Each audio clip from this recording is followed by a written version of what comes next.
everyone, my name is Emma, and today we are talking about The Queen's Gambit. When it comes to television and movies, there is so much intention put behind every single detail that if we took the time to really acknowledge what it is that we're watching, we could learn a lot about the world they created, but also our own. That is what we talk about here on this channel. We talk about decisions and choices and how we can create more intention in our life by making better ones.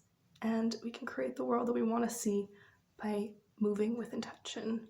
The Queen's Gambit released on October 23rd and since then has had over 62 million views, and the sale of chessboards has increased by 130%.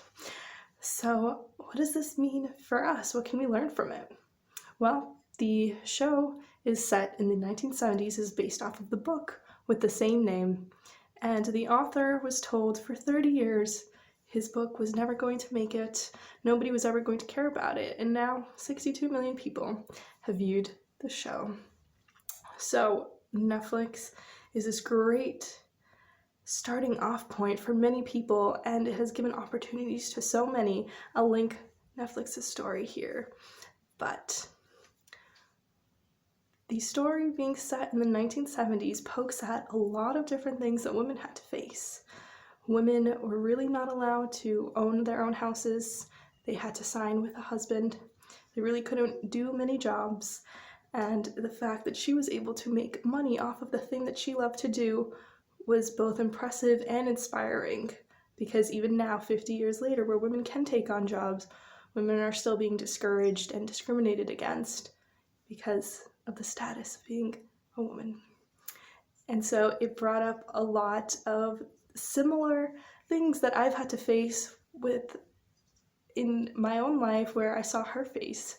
Interviewers would ask her, well, you're a woman among all these men, how does that feel?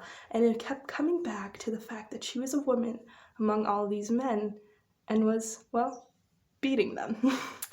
So there was a lot to say about that, and to see how much has changed and how much hasn't was very stark reminder of the times that we live in regards to many things.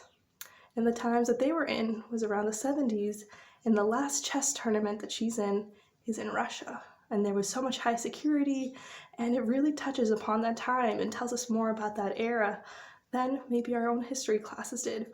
Or if they did, it was at least presented in a much more interesting way, which is something that shows do for us all the time. Is they can teach us about history and the world that we currently live in and the way that we view the world as a society and individually. A great deal of the movie, she was addicted to tranquilizer drugs, and she felt like she wasn't a good chess player without it. So it really touches upon the start of the pharmaceutical industry becoming as big as it is today, and so many people dependent on prescribed drugs. So it was very interesting that the issues she faced in the 70s is issues that we're currently still facing. And even within the trailer, she talks about how the 64 squares on a chessboard was a safe space for her. She knew that there was a winner and there was a loser. It was a defined space that she was able to find safety. And don't many of us have a place in our life where we feel safe, whether that be through dancing or through a game or through something. We have all found an escape.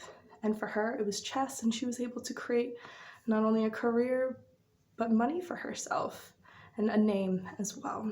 So there is much more to be learned from these series than meets the eye if we choose to accept what is happening, if we choose to see more than what is on the screen, or just really accept what it is.